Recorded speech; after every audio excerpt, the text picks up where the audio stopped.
ากจะเลี้ยงลูกให้เป็นเด็กเก่งใช่ไหมคะแต่เราอย่าลืมนะคะว่าการที่เป็นเด็กเก่งมันมี2 ด้านหนึ่งก็คือเป็นเด็กเก่งในเชิงลบในทางลบอีกวิธีหนึ่งก็คือสอนลูกให้เป็นเด็กเก่งแต่เป็นเด็กเก่งที่ด้านบวกด้วยนะคราวนี้ก็จะมาแชร์ให้ฟังว่าต้องระวังยังไงที่ระวังไม่ให้เลี้ยงลูกให้เป็นเด็กเก่งทางด้านลบคนที่อาจจะเก่งมากเลยแต่ว่าไม่มีใครอยากทำงานด้วยอันนี้เราคงเคยเจอในสังคมอยู่แล้วใช่ไหมคะทีนี้ข้อแรกเลยค่ะที่ทำให้กลายเป็นเด็กเก่งทางด้านลบก็คือการเปรียบเทียบนะคะการเปรียบเทียบหรือว่าโดยเฉพาะคำพูดที่มีดีกรีของความรุนแรงเนี่ยอาจจะทำให้เด็กเก่งได้แต่เขาจะเป็นเก่งในด้านลบและอย่างที่เรียนให้ทราบมาหลายครั้งแล้วว่าอันนี้ก็จะเป็นกระจกสะท้อนค่ะพอเขาเห็นจากที่พ่อแม่ทำเขาจะไปทำกับคนอื่นทำให้คนอื่นไม่พอใจเหมือนกันนะคะก็จะมีปัญหาได้ว่าทำไมคนอื่นเขาเป็นอย่างนี้ทำไมเราไม่เป็นอย่างนี้มันแสดงถึงการที่ไม่ยอมรับเด็กไม่ยอมรับในความเป็นตัวตนของเด็กอย่างแท้จริงถ้าพ่อแม่ที่ดีและเข้าใจเนี่ยไม่ว่าลูกจะเป็นยังไงเขาจะเป็นตัวของตัวเขาเองนะคะนั้นก็จะมาพร้อมกันเนาะการเปรียบเทียบหรือว่าการพูดเชิงลบและอันถัดมาก็คือการหลอกให้เด็กกลัวเจอบ่อยนะหมอเป็นหมอเด็กเนี่ยโดนประจำระวังหมอฉีดยานะเดี๋ยวเอาให้ตำรวจจับอะไรอย่างนี้เป็นต้นนะคะซึ่งตรงนี้เนี่ยเราควรจะสอนลูกให้มีเหตุผลโดยการให้ลูกรู้ถึงผลที่ตามมานะคะตามหลักเหตุผลว่าเพราะอะไรลูกถึงไม่ควรจะทำแบบนี้มันจะเกิดผลตามมาคืออะไรแล้วเดี๋ยวนี้หาง่ายใช่ไหมคะเช่นสมมติหมอรักษาคนไข้เนี้ยคนไข้ไม่ยอมทานยาจะเกิดอะไรขึ้นนะถ้าพูดเฉยๆเด็กนึกภาพไม่ออกค่ะเด็กเนี่ยเป็นวัยเด็กเนี่ยจะเป็นอะไรที่เขาเรียกว่าวิชวลมากคืออาศัยภาพมากนะคะเวลาเราบอกว่าจะเป็นอย่างนี้เนี่ยเด็กนึกไม่ออกค่ะให้ดูรูปเลยค่ะอย่างสมมติว่าหมอบอกว่าเด็กไม่ทานยามาเด็กป่วยแล้วเราของหมอไม่ทานยามาไม่เป็นไรลูกถ้าหนูไม่ทานยาเนี่ยสิ่งที่เกิดขึ้นคืออะไรหมอจะเอาลูกคืออย่างเงี้ยเราให้ฟังว่าหมอดูแลเด็กที่ติดเชื้อ HIV ด้วยนะคะที่ดูแลนะนั่นก็จะเอาลูกเด็กที่แบบผอมแห้งแรงน้อยหนูไม่กินยาไม่เป็นไรหมอเข้าใจใครเป็นหนูก็คงจะเบื่อเหมือนกันกินตั้งแต่เกิดจนโตเนี่ยใครๆก็อยากจะเลิกกินยาเนาะแต่หมออยากก่อนที่หนูจะตัดสินใจไม่ทานยาเนี่ยหมอให้ข้อมูลให้ชัดเจนก่อนเพื่อหนูจะได้ตัดสินใจได้ดีขึ้นก็จะเอาลูกสภาพคนไข้ที่ใกล้จะเสียชีวิตตัวลายเหมือนตุ๊กแกเนาะมีแผลเต็มตัวไปหมดเลยแล้วก็ตัวผอมมากสภาพแบบนี้ถ้าหนูพร้อมที่จะยอมรับนี่คือผลของการกระทำของหนูนะคะเขาจะตัดสินใจได้หรือจะมีภาพของอะไรต่างๆที่เขาจับต้องได้ค่ะอันนี้เด็กก็จะเข้าใจได้ดีขึ้นถ้าเราพูดเฉยๆว่าเดี๋ยวก็ไม่สบายเดี๋ยวก็ป่วยเดี๋ยวก็นอนโรงพยาบาลอย่างเงี้ยเด็กก็จะไม่เห็นผลนะคะเพราะฉะนั้นอันนี้เนี่ยเราไม่ควรจะหลอกว่าทำไมซนแล้วหมอจะฉีดยาล่ะอะไรอย่างเงี้ยมันก็เด็กก็จะถูกเลี้ยงมาแบบว่าไม่มีหลักเกณฑ์ไม่มีเหตุผลนะคะใช้คำขู่ตลอดเวลาค่ะอันอื่นๆก็คือที่สำคัญก็คือว่าการที่ไม่สม่ำเสมอเคยเจอไหมเจ้านายที่บางทีอารมณ์ดีก็ดีบางทีอารมณ์ไม่ดีก็เข้าไม่ติดเลยเราเดาไม่ได้เลยว่าตอนนี้วันนี้จะเป็นยังไงอันนี้จะเป็นอะไรที่น่ากลัวที่สุดนะคะเดาไม่ถูกเลยถ้าคนนี้ดุก็จะเตรียมใจเวลาว่าจะโดนอะไรแต่วันนี้ดีๆอยู่เดี๋ยวเปลี่ยนอารมณ์เนี่ยเรารับไม่ทันอันนี้ก็จะเป็นลักษณะของเนี้ยถ้าพ่อแม่มีความไม่สม่ำเสมออันเนี้ยเด็กจะเกิดปัญหามากเลยค่ะนะคะนั้นก็ต้องพยายามปรับอารมณ์ของเองให้สม่ำเสมอนะคะอันถัดไปก็คือว่า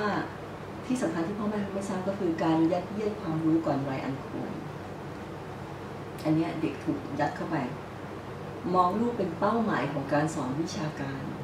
นะคะพ่อแม่หลายคนเป็นนะคะที่เคยเจอนะคะเคยมีครั้งหนึ่งเคยไปอ่านกระทู้เล่นๆเขาถามว่าอยากให้พ่อแม่ช่วยแชร์ประสบการณ์หน่อยว่าจะทำยังไงดีเพราะว่าเขาเนี่ยกำลังจะคลอดละแต่ว่าบังเอิญเขาเนี่ยจริงๆเขาจะต้องคลอดประมาณสัก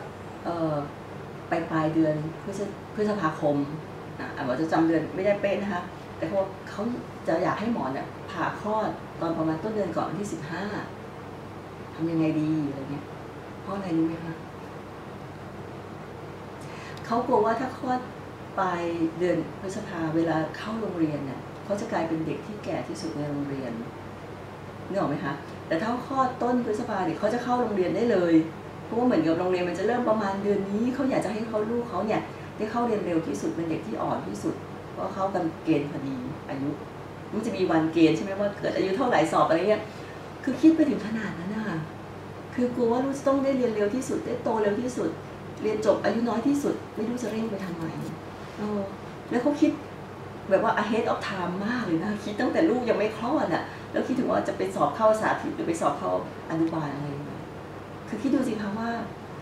ทำไมจะต้องเร่งขนาดนั้นแล้วเด็กมันจะเครียดไหมแค่อ่านกระทู้นี่ก็นึกเลยว่าเด็กคนนี้ก็ต้องระวังเหมือนกันว่าพ่อแม่จะมีแนวโน้มที่จะให้ความสำคัญกับการเรียนเยอะนะคะแทนความพร้อมของลูกนะคะเหมือนอย่างนี้นะคะเหมือนก็ไข่เนี่ยไก่จะฟักออกมาจากไข่การเติบโตที่แท้จริงจะต้องเติบโตมาจากภายในค่ะเด็กพร้อมไก่พร้อมกระทุ้งเปลือกออกมาใช่ไหมคะถ้าเราไปช่วยมันสงสารมันไก่ไอตัวลูกนกหรือลูกไก่จะต้องเจาะทะลุเปลือกออกมามันอาจจะเจ็บปากมันไปช่วยเคาะออกมาเป็นไงคะมันยังไม่พร้อมใช่ไหมพอมันไม่พร้อมเราอาจจะได้เด็กคลอดก่อนกำหนดมาปอดก็ยังไม่พร้อมอวัยวะสมองยังไม่พร้อมเกิดมาหายใจไม่ไหวก็ต้องใส่ตู้อบอะไรต่างๆนะอยู่ในสิ่งแวดล้อมที่ไม่ดีเหมือนกันค่ะเราไปเร่งเด็กออกมาอย่างเงี้ยเราไปกระเทาะเปลือกออกมาเด็กยังไม่พร้อมเลยเหมือนกับผีเสื้อเนี่ยทำไมมันถึงเปลี่ยนจากดักแด้หรือตัวหนอนออกมาเป็นผีเสื้อที่บินได้ปีกบางบินในอากาศได้มันจะต้องรอให้สุกงอมแล้วค่อยๆมุดผ่านรูค่ะผ่านรูออกมาด้วยความยากลำบากเพื่อจะรีดเอาน้ำออกไปถ้าดักแด้ตัวนี้เนี่ยมีคนไปช่วยมันเนาะไปช่วยแคะออกมามันจะไม่ผ่านรูด้วยความยากลำบากผ่านตรงนี้ออกมามันจะไม่รีดน้ำออกไปปีกมันก็จะไม่บางเบาบินไม่ได้มันก็จะตายตรงนั้นนะเป็นเพราะเราไปช่วยมันมากเกินไปเพราะฉะนั้นอันนี้ก็คือการเติบโตจากภายนอกไม่ได้เติบโตจากภายในจากตัวตนเขาจริงๆเนี่ยเรากำลังจะทำร้ายลูกของเรานะคะนั้นการยัดเยียดอะไรเข้าไปโดยที่เขายังไม่พร้อมเนี่ยจะทำให้เด็กเก่งทางลบคราวนี้มาดูว่าการจะเลี้ยงลูกให้เด็กเก่งทางบวกทำยังไงบ้างนะคะบรรยากาศสำคัญสิ่งแวดล้อมสำคัญการทำให้เด็กอยู่ในบรรยากาศที่สงบนิดนึงนะอย่าเปิดเป็นแบ็กกราวด์ทีวีเขาเรียกว่าแบ็กกราวด์ทีวีวิววิ่งนะคะเรารู้อยู่แล้วว่าภายใน3 ขวบปีแรกเนี่ยคุณหมอจะแนะนำว่าอย่าเปิดทีวีให้ลูกดูอย่าให้ลูกเล่น iPad หรือว่าเล่นโทรศัพท์มือถืออะไรก็ตามที่ว่าเป็นสกรีนนะคะเขาเรียกว่าสกรีนไทม์นะหน้าวันเวลาที่ใช้หน้าจอทั้งหลายเนี่ยไม่ควรจะมีภายต่ำกว่า3 ขวบแต่ปัจจุบันพ่อแม่เราเอาลูกเป็นตัวตั้งไหมเราเลี้ยงลูกเปิดทีวีทิ้งไว้เราจะได้ทำงานบ้านเพลิดเพลินเจริญใจอะไรนี้เป็นต้นใช่ไหมคะซึ่งอันนี้มีผลทำให้เด็กสมาธิสั้นเพราะเด็กไม่มีสมาธิสมองเขาเนี่ยถูกดึงดูดได้ง่ายถูกอะไรเบี่ยงเบนได้ง่ายเขาจะไม่มีอะไรที่จดจ่อมีงานวิจัยออกมาชัดเจนนะอย่าเปิดทีวีทิ้งไว้ไม่ว่าจะให้ลูกดูโดยตรงหรือเป็นแบ็กกราวด์ก็ตามนะคะนี่เรื่องของอันถัดไปก็คือมีการพัฒนาเซลล์สมองโดยการกระตุ้นเด็กเนี่ยมันจะมีเส้นใยประสาทใช่ไหมคะคนเราเนี่ยฉลาดเพราะอะไรทราบไหมคะไม่ได้ฉลาดเพราะว่าเนื้อสมองเยอะแต่ฉลาดเพราะว่าจุดเชื่อมเซลล์ประสาทค่ะเขาเรียกซินแนปส์นะคะเชื่อมโยงเส้นนี้ไปต่อเส้นนู้นเส้นนั้นมันมีความเชื่อมโยงเป็นเครือข่ายที่โยงใยถ้าเครือข่ายนี้ใหญ่เด็กจะเชื่อมโยงได้หลายมิติเด็กก็จะเก่งคือมองปัญหานี้รู้ว่าจะแก้ยังไงเอาสิ่งต่างๆในรอบตัวมาคิดแก้ปัญหาเอาประสบการณ์ที่ผ่านมาแก้ปัญหาเขาก็จะแก้ปัญหาได้เพราะว่าเขาเกิดความเชื่อมโยงนะคะความรู้ใหม่ๆที่เราจะเรียนมาเนี่ยความรู้ใหม่การเรียนรู้แทบไม่มีเลยยกเว้นว่ามันจะเอาความรู้ใหม่มาเชื่อมโยงกับสิ่งที่เราเคยเรียนรู้มาก่อนนั้นถ้าเด็กมีเส้นใยตรงนี้เนี่ยซินแนปส์เยอะเนี่ยเด็กจะฉลาดได้นั้นเนี่ยเราจะพัฒนาได้ไงก็ต้องจัดสิ่งแวดล้อมเหมือนที่บอกว่ามีงานวิจัยว่าหนูรวยกับหนูจนนะคะหนูจนคือหนูที่ถูกเลี้ยงโดยที่ไม่มีของเล่นอะไรเลยในการกระตุ้นกับหนูรวยมีของเล่นเยอะเนี่ยจะเห็นเลยว่าพอเวลาให้แก้ปัญหามันจะแก้ปัญหาได้ดีกว่าหนูที่ได้สัมผัสกับสิ่งกระตุ้นนะคะต่างๆที่เหมาะกับวัยด้วยนะคะไม่ใช่กระตุ้นเหมือนว่าเปิดทีวีให้ดูเล่นเกมแต่ต้องเหมาะกับพัฒนาการของเขาที่พัฒนาการรอบด้าน4 ด้านนั่นคืออะไรบ้าง4 ด้านก็คือกล้ามเนื้อมัดใหญ่กล้ามเนื้อมัดเล็กนะคะพัฒนาทักษะในการช่วยเหลือตัวเองแล้วก็เรื่องของภาษานั้นถ้าเกิดว่าของเล่นในกระตุ้นได้4 ด้านก็จะทำให้ใยสมองเนี่ย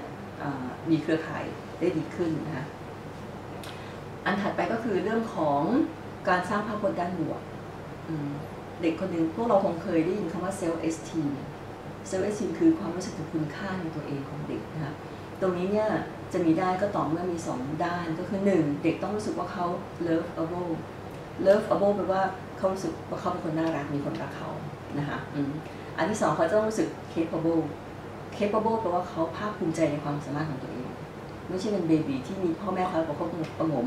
เขาได้โอกาสที่จะพัฒนาศักยภาพของเขาเองสามารถทำอะไรช่วยเหลือตัวเองได้ณตรงนี้เนี่ยเด็กจะเริ่มมีภาพพจน์ด้านบวกกับตัวเองนะคะนั้นการที่พ่อแม่เขากินข้าวเองแต่งตัวเองอะไรต่างๆแล้วเสริมแรงว่าแม่ภูมิใจมากเลยที่ลูกดูแลตัวเองได้แต่งตัวเองได้นั้นการชมและเป็นวิธีชมที่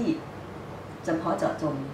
นะคะชมที่ความพยายามและพฤติกรรมไม่ใช่ชมที่ผลลัพธ์ว่าดีเลิศเก่งแจ๋วอย่างเงี้ยเด็กจะรู้สึกว่าเขาไม่รู้ว่าพฤติกรรมอะไรที่เขาทำแล้วมันดีล่ะยกตัวอย่างมีงานวิจัยที่เอาเด็กนะคะ2 กลุ่มมาแก้ปัญหานะเป็นพัซโซก็คือแก้อะไรสักอย่างเนี่ยแล้วเด็กคนหนึ่งออกมาปุ๊บกลุ่มเนี้ยคนที่เป็นนักวิจัยเนี่ยเขาชมว่าโอ้หนูจะต้องเป็นเด็กเก่งมากๆเลยนะถึงแก้ปัญหานี้ได้อะมันยากนะคะอีกกลุ่มหนึ่งบอกโอ้หนูแก้ปัญหานี้ได้แสดงว่าหนูต้องใช้ความพยายามมากเลยนะถึงแก้ได้ชม2 วิธีไม่เหมือนกันกลุ่มหนึ่งชมว่าหนูต้องเป็นคนเก่งมากนะต้องคนเก่งเท่านั้นถึงจะแก้ได้อันนี้จะว่าหนูต้องเป็นตั้งใจมากเลยอย่างเงี้ยเป็นต้นแล้วเขาทดสอบต่อไปว่าเขาจะเอาปัญหาอันต่อไปให้แก้ใหม่โดยถามว่าหนูจะเลือกปัญหาใหม่เอาแบบยากขึ้นหรือง่ายลงกลุ่มแรกที่ได้รับคำชมว่าเป็นเด็กเก่งเนี่ยจะมีแนวโน้มที่จะเลือกปัญหาที่ง่ายกว่าเดิมเพราะเขายึดติดแล้วว่าเขาเป็นคนเก่งเขาไม่อยากจะสูญเสียความเก่งถ้าเกิดเขาทำผิดทำพลาดเขาก็จะรู้สึกไม่ดีกับตัวเองแต่กลุ่มที่2ที่ถูกชมว่าที่ความพยายามเขาจะมีแนวโน้มจะเลือกปัญหาที่ยากขึ้นเพราะเขารู้สึกว่าเขาใช้ความพยายามเขาใช้ได้ไม่ว่าจะเก่งไม่เก่งก็ตามแต่เขาพยายามได้แล้วไม่ใช่ความผิดของเขาถ้าเขาทำไม่สำเร็จนะคะอันนี้เนี่ยการชมโดยที่ใช้เทคนิคของการใช้แรงจูงใจแต่ที่พฤติกรรมที่เราต้องการจะช่วยได้มากแล้วก็การให้ความรักนะคะอันนี้ก็พูดซ้ำๆว่าการให้ความรักแต่การให้ความรักเนี่ยถ้าให้ดีนะคะเราต้องรู้ภาษารักของลูกด้วยนะว่าพูดคนละภาษากับพ่อแม่หรือเปล่าต่างกันยังไงรู้ไหมคะภาษารักของพ่อแม่เนี่ยอาจจะเป็นภาษารักที่แบบหาเงินมาให้ภาษารักของลูกเราต้องดูก่อนว่าเราทำอะไรไปแล้วรู้สึกลูกดูมีความสุขดูตอบสนองได้ดีเคยมีคนเขียนว่ามีประมาณ5 ภาษานะภาษารักของลูกภาษาที่1การสัมผัสนะเด็กบางคนลองสังเกตนะคะเขาจะมีชอบมากอดเราอะวิ่งมากอดอะไรเงี้ยอันเนี้ยถ้าเรากอดเขามากๆเขาจะมีความสุขแล้วรู้สึกว่าเขาได้รับความรักนะเด็กบางคนก็ไม่ได้สนใจการกอดเด็กบางคนชอบถ้อยคำที่เสริมสร้างนะคะแปลว่าอาจจะชื่นชมโอ้แม่ภูมิใจมากเลยที่ลูกช่วยดูน้องช่วยจัดโต๊ะอาหารเนี่ยหรือแม่ภูมิใจที่ลูกทำอย่างนี้ได้อย่างเงี้ยค่ะเขาต้องการที่เราฟังมากกว่านะคะอย่างเงี้ยเขาอาจจะไม่ต้องกอดมากก็ได้แต่ถ้าเกิดเราภาษาคนละภาษาเราชอบกอดลูกแต่ไม่เคยชมลูกเลยเด็กคนนี้อาจจะรู้สึกว่าเหมือนรู้สึกไม่มั่นใจในตัวเองว่าเขาได้รับความรักมากเพียงพอนะคะอันอื่นก็จะมีเรื่องของการให้ของขวัญเด็กบางคนเนี่ยถามว่าพ่อแม่จะมองว่าอยากได้ของขวัญนะเห็นเราเป็นตู้ ATM เหรอก็ให้ซื้อนู่นซื้อนี่ให้ต้องถามเขาค่ะว่าเวลาหนูได้ของขวัญเนี่ยหนูได้อะไรนะคะเขาจะรู้สึกว่าโอ้เขาได้รับความรักความสนใจแสดงพ่อแม่คิดถึงเขานะบางคนก็ไม่สนใจเขาไม่ได้อยากได้ขอให้ใช้เวลาคุณภาพนะคะแล้วบางคนเนี่ยภาษารักเป็นของขวัญอีก2 อันนึงก็คือเรื่องของการปฏิบัตินะคะการปฏิบัติเนี่ยการอาบน้ำการจัดหาอาหารหรือทานข้าวด้วยกันหรือช่วยเขาป้อนข้าวตอนเล็กๆอย่างเงี้ยเด็กจะรู้สึกว่าอันนี้คือภาษารักของเขาอาบน้ำเองได้แต่ตัวนี้เขาชอบให้พ่อกับแม่ทำให้นะคะตรงนี้เนี่ยหลายคนบอกว่าเป็นจุดสำคัญเหมือนกันนะคะบางคนทำไมถึงติดพี่เลี้ยงเพราะว่าเวลาที่เด็กอาบน้ำเนี่ยมันเป็นช่วงที่เด็กเขาเรียกว่าอ่อนไหวที่สุดเขาถูกถอดเสื้อผ้าเขาแบบว่าอะไร expose แต่ภาษาอังกฤษ expose คือเขาจะแบบโป๊ะเขาจะต้องอยู่กับคนที่แบบว่าไว้ใจได้ถูกไหมคะเพราะฉะนั้นเขารู้สึกว่าภาษาอังกฤษว่า intimate มากคือใกล้ชิดเป็นหนึ่งเดียวไม่อายไม่มีเกราะกำบังอะไรใดๆเลยอันนี้ถ้าพี่เลี้ยงเป็นคนอาบน้ำเป็นคนป้อนข้าวเป็นคนอ่านหนังสือนิทานให้ฟังเด็กจะรู้ว่าช่วงนั้นแหละเป็นช่วงที่เขาเปิดอ้าแขนรับความรักเต็มที่ถ้าพ่อแม่ไม่เคยทำเลยหาเงินมาอย่างเดียวเนี่ยจะเป็นช่วงที่เด็กอ่อนไหวมากเด็กไม่ได้รับการปฏิบัติเขาก็จะขาดตรงนี้ไปนะคะแล้วบางทีอาบน้ำก็อาบให้ลูกไปเถอะทำอย่างอื่นก็ให้คนอื่นทำไปแต่ว่าบางอย่างที่มันเซนซิทีฟกับลูกเนี่ยอาจจะต้องเป็นคนทำเองนะคะเนาะ แล้วก็ภาษาที่5คือที่หมอบอกไปว่าเวลาคุณภาพนะว่าใช้เวลาร่วมกันนิดนึงนะคะเช่นการอ่านหนังสือด้วยกันก่อนนอนหรือว่าการได้ไปเที่ยวได้สนุกด้วยกันอย่าลืมนะคะถ้าเมื่อไหร่ก็ตามเด็กไม่เคยมีโมเมนต์ที่สนุกหรือมีความสุขกับพ่อแม่เลยเนี่ย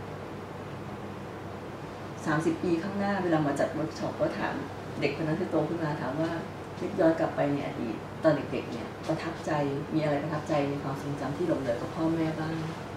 เขาอาจจะนึกไม่ออกเลยนะคะเขาอาจจะนึกไม่ออกเลยว่าชื่ออะไรหรือเขาจะบอกว่า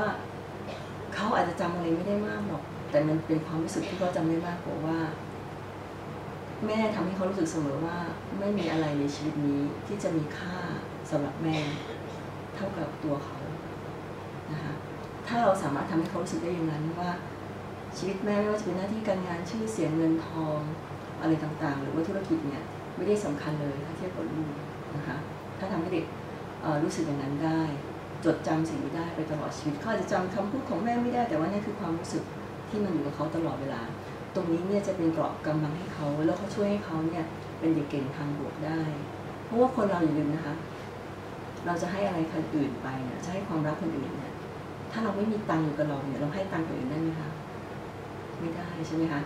ถ้าเรามีตังค์น้อยเราให้เขาเยอะได้ไหมคะไม่ได้เหมือนกันแต่ถ้าเราได้รับความรักเต็มที่ไม่อั้นเราก็พร้อมความรักของเราแทบจะทะลักออกจากอกของเราทะลักไปให้คนอื่นเหมือนกับความรักของแม่ค่ะเนี่ยความรักของแม่มันทะลักออกมาจากอกของผู้หญิงเป็นน้ำนมเป็นอะไรต่างๆเหล่านี้เนี่ย